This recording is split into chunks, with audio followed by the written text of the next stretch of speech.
Всем привет! Вы на канале Пользы.нет, меня зовут Саня, и здесь только подробные обзоры с альтернативами. Сегодня, вопреки всему, несмотря ни на что, я расскажу вам о новинке смартфоне Realme C53. И спойлер сразу, это ультрабюджетник. Вы видите вот эту каплю?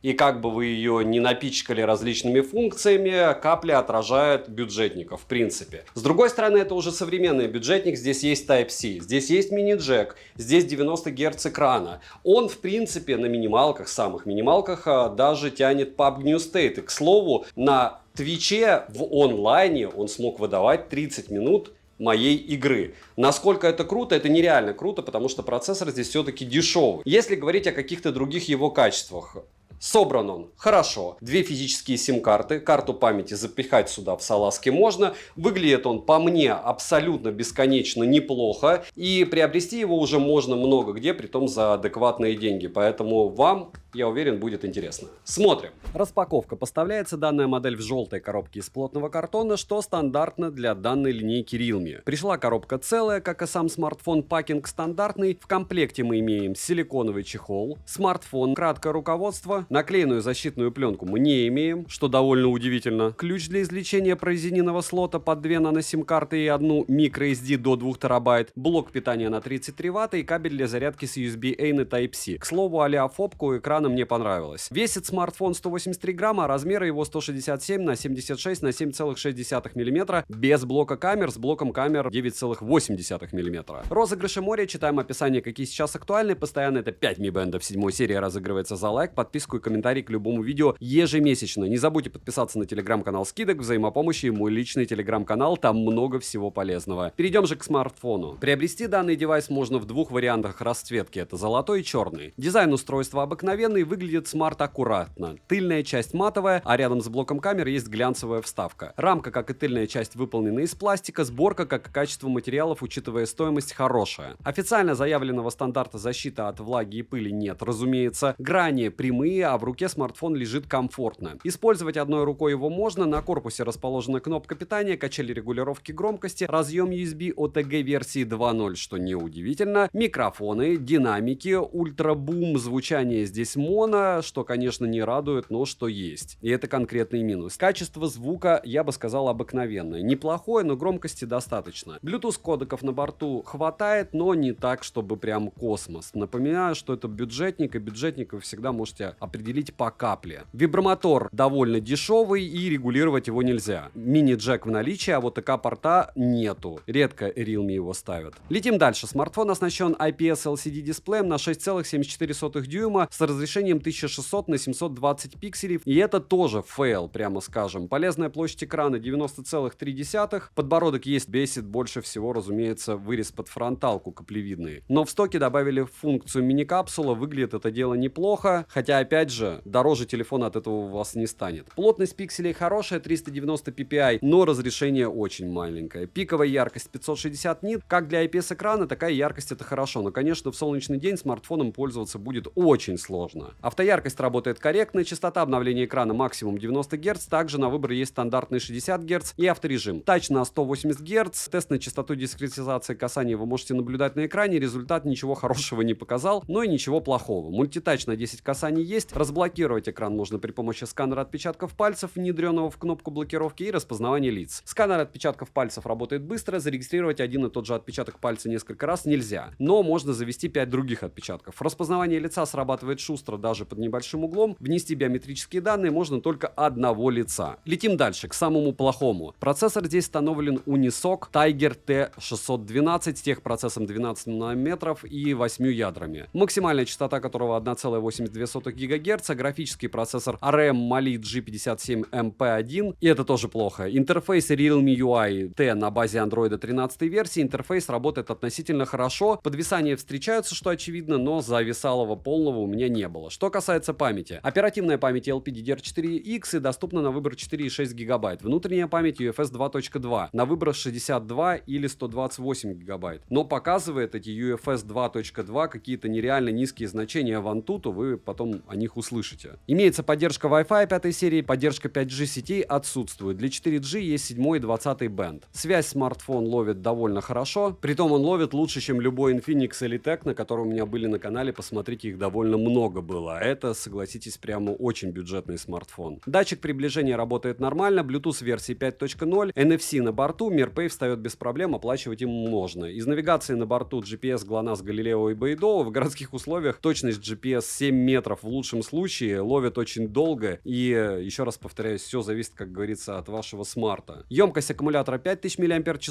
Смартфон поддерживает быструю зарядку на 33 Вт, заряжается от 0 до сотки в среднем за 1 час 10 минут, и это не супер долго. Беспроводной зарядки, разумеется, нет. В играх в среднем уходит, можете посмотреть на Твиче сколько, но у меня получалось по Wi-Fi, допустим, при максимальной яркости он поедал всего 3% в час. IPS плюс маленькое разрешение и небольшая яркость экрана. Вот и получается небольшой расход. Перейдем же к тестам. Тротлинг-тест проходит смартфон со следующим результатом. 123 гипса минимально, максимально 157 гипсов и в среднем 140 гипсов на 100 потоках при 30 минутах. В Geekbench 6 в синглкоре 429, в мультикоре 1430. 3D Mark показал Wildlife 424, Wildlife Extreme 116, Wildlife Stress Test 430, Wildlife Extreme Stress Test 126, Slingshot Extreme 1411 и Slingshot 1459. В Antutu устройство выдало 250 тысяч попугаев, Storage Test показал 11700 баллов, что является очень плохим результатом для данного типа памяти, все из-за ужасного процессора. Результат 45-минутного стресс-теста ничего хорошего не показал. Переходим дальше, к основному блоку камер. Он в тыльной части состоит из двух сенсоров и LED-вспышки, основной модуль на 50 мегапикселей и дополнительным сенсором глубины на 0,3 мегапикселя. Запись видео доступна с основного сенсора в максимальном разрешении 1080p 30 fps. Фронтальный сенсор на 8 мегапикселей находится в верхней части экрана по центру. В стоке на смартфоне имеется достаточное количество различных режимов, функций, цифровая стабилизация изображения на борту, а оптическая стабилизация, разумеется, отсутствует. Короткие примеры видео и фото вы сейчас увидите.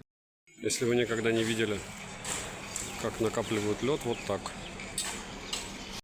Еще немного дневного видео.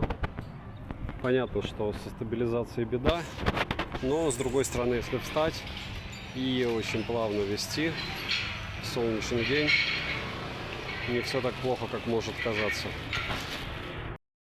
Максимум 1080p 30 fps, съемка в движении, и даже на такой девайс при желании можно снимать. К слову, качество по мне даже лучше, чем 2К у Infinix, точнее у Tecno Common 20 Pro, хотя смотря как смотреть, и каждому свое, как говорится.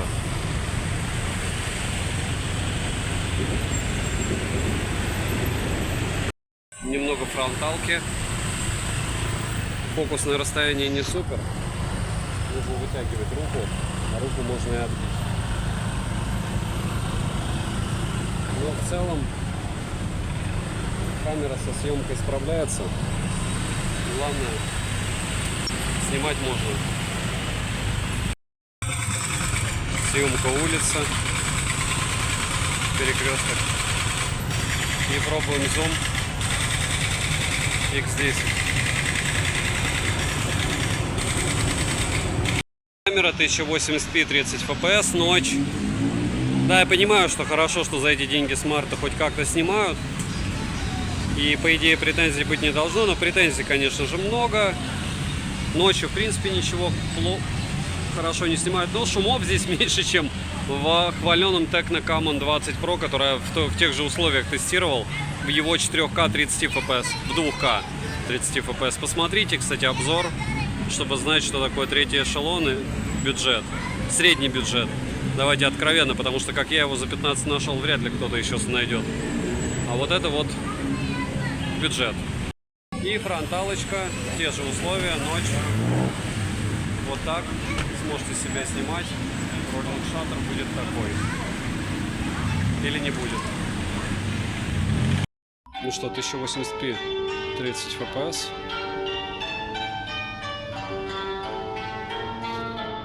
Экспозиция, инсталляция, посвященная живописи и жизни Ван Гога. Вот так вы сможете снимать на этот смартфон при желании. Опять же, мне не кажется, что это плохой вариант, потому что на смартфоне, если на этом и смотреть, еще чуть-чуть покрасить, будет в принципе достойно. Я уверен, что никто бы в жизни не подумал при его жизни, что его творчество будут очень много десятилетий обсуждать, посвящать ему много книг, выставок и исследований. Гений порождает безумие, безумие порождает гений, да? Немного инсталляция. Опа, с фокусом какая-то беда случилась, помогу рукой.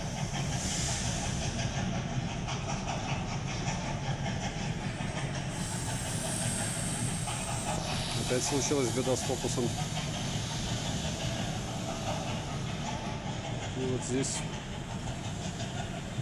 Ага, дубль. И фронталка в тех же условиях. Роллинг шаттера нет, картинку, конечно, ужасно. Сейчас ужасно. Кто помнит такие штуки? А представьте, что они в ТЦ. Нет. Нет, трогать нельзя. Не представляете. Это был эпичный фейл. Не один я пытался отодрать, я смотрю. Ночь, улица, фонарь, аптека. Нет фонарей, нет аптек. Нет, фонарей хватает.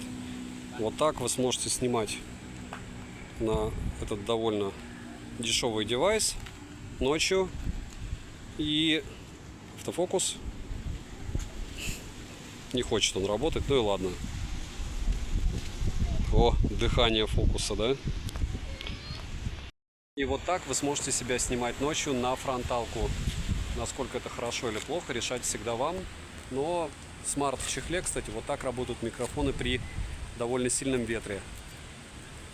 Ну, таким приличным. Минусы: мало производительности, нет ЭК-порта, монозвук, мало громкости у динамика. Ну и, разумеется, просто ужасный процессор, каплевидный вырез и нет никакого запаса для использования комфортно. То есть смартфон точно не про игры, точно не про съемку, а про обычное использование, но без лагов. Цену можете посмотреть по ссылке в описании к видео. Не забудьте подписаться на телеграм-канал скидок взаимопомощи и мой личный телеграм-канал по ссылке в описании. Там много всего полезного. Всем, кто посмотрел ролик, огромное спасибо. Знайте, вы помогаете проекту. Кто еще и комментарии оставил и колокольчик поставил, двойное спасибо. И резюмировать я хотел бы довольно просто. Смотрите, что меня здесь не устраивает. Разумеется, меня здесь не устраивает процессор, меня не устраивает здесь GPS, меня не устраивает здесь, наверное, все-таки ценовая политика, но здесь больше из-за курса. Почему? Потому что, повторяюсь, что вот этот вот каплевидный вырез — это всегда отличительная часть бюджетников. И в альтернативах у нас очень много аппаратов от тех же Realme, Redmi, Huawei, Honor, все в супер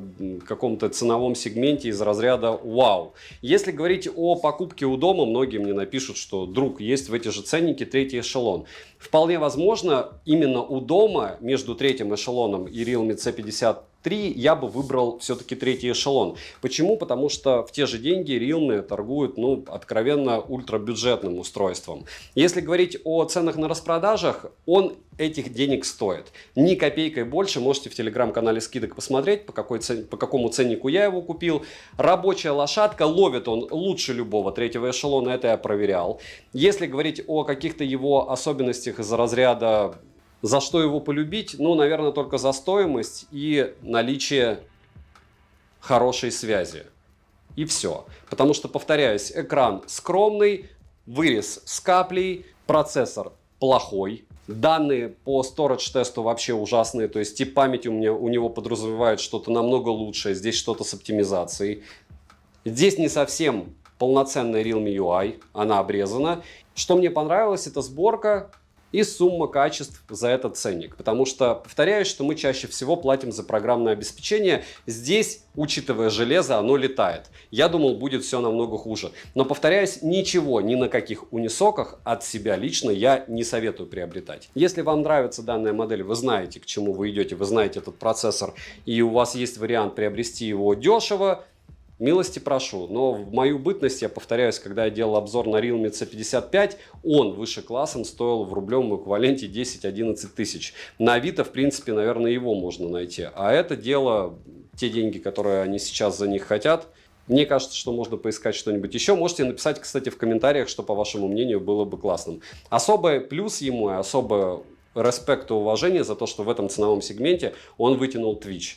Я был удивлен. Еще играть можно было в онлайне. Очень-очень круто. Все исходники фото и видео, повторяюсь, в моей личной телеге. Всем, кто подписался, огромное спасибо. Девайсу однозначное да, потому что в долларовом эквиваленте он стоит нормальных денег. Добра и удачи вам, дорогие друзья.